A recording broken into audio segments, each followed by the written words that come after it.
उन्हें सरपंच की आवाज सुनाई देती है जो उड़ता हुआ इसी तरफ आ रहा था, मगर अब उसकी आवाज बदल गई थी। वो बिल्कुल मदर की तरह आवाज निकाल रहा था। मार्कस पॉल को कहता है कि जल्दी चुप जाओ पॉल। वो पेड़ अब हिल रहा था। मार्कस उसे आग लगाने की कोशिश करता है, मगर देखते ही देखते सरपंच उस पूरे के पूरे पेड़ को खा लेता है और उसका रूप एकदम से बदल जाता है। वो वेपनाइज हो जाता है। अब वो मदर का एडवांस वर्जन था, खासकर हथियार के रूप में। मार्कस और पॉल तो एक पत्थर के पीछे छुपे हुए थे और ठीक उसी समय मदर वहाँ पहुँच जाती है।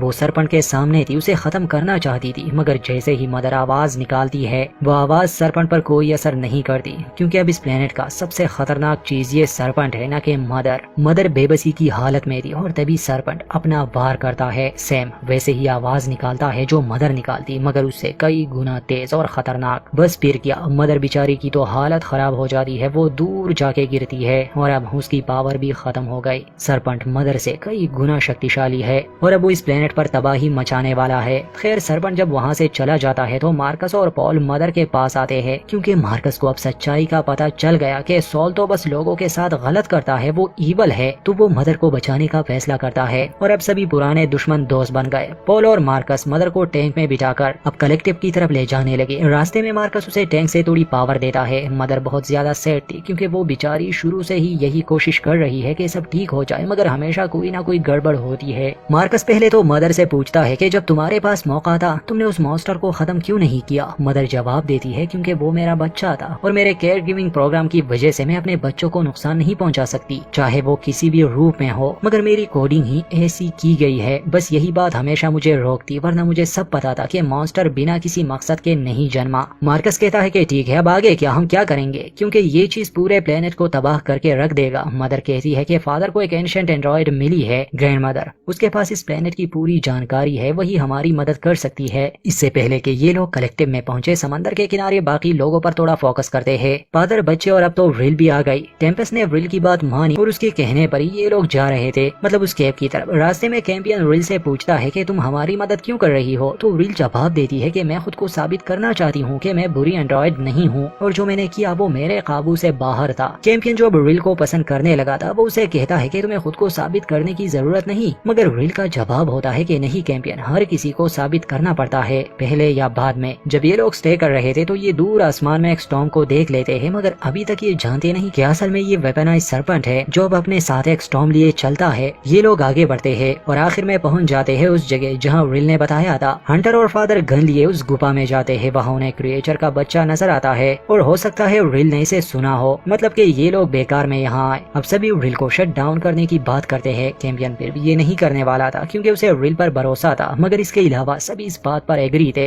ये सारी बातें सुन के व्रिल वहाँ से भाग जाती है और कैंपियन भी उसके पीछे भागता है, मगर वो स्टॉर्म अब करीब आ रहा था। ठीक उसी समय हम मार्कस और पॉल को टैंक में देखते हैं, जिन्हें सरपंच की लोकेशन मिल गई थी। पास ही एक और टैंक था। मार्कस उसे वार्न करता है कि जल्दी वहाँ से निकलो, तुम पर सरपंच हमला करने वाला है, क्योंकि वो वेपनाइज हो चुका है। इससे पहले कि वो लोग कुछ समझ पाते, सरपंच अपने वेपन से उनके चीतड़े उड़ा देता है और उन लोगों की ये भयानक मौत मार्कस और पॉल को भी दहशत में डाल देती है। जब ये टैंक डिस्ट्रॉय हो रहा था वहाँ व्रिल भी थी। कैंपियन उसके पीछे टैंक में आ जाता है, उसे व्रिल मिल जाती है, मगर वो काफी डैमेज हो गई थी। व्रिल कहती है कि सरपंच मदर की तरह है, वो वेपनाइज है और सब तबाह कर रहा है। वो ये भी कहती है कि ये सरपंच तुम्हें स्मेल कर सकता है और वो इनके आसपास ही उड़ रहा था। वो दोनों टैंक का डोर लॉक कर देते हैं, जिससे सरपंच कैंपियन को स्मेल नहीं कर पाता, मगर अब उसे सारी बात समझ आ गई कि क्यों जब वो मदर के साथ होता है सरपंच को जेलसी होती है। असल में ये था नंबर 7 और मदर ने अभी तक सबसे झूठ बोला, ये राज छुपाए रखा। जब सरपंच आसपास घूम रहा था तो उसकी आवाज से फादर पर भी असर होता है। रात तो कैंपियन और व्रिल टैंक में ही गुजार देते हैं। वहाँ मार्कस और पॉल मदर को कलेक्टिव में ले आए थे। सभी डरे हुए थे। मार्कस को गन पॉइंट पर करते हैं, मगर मदर अपने लोगों को समझाती है कि सब ठीक है, ये मेरे साथ है, इसे कुछ मत करना। बाकी सभी को वो किसी सेफ शेल्टर में रहने का ऑर्डर देती है और खुद जाती है टारंटुला में। फादर की अभी तक कोई खबर नहीं आई थी। बच्चे टेम्पेस्ट के बेबी को ढूंढने निकले थे,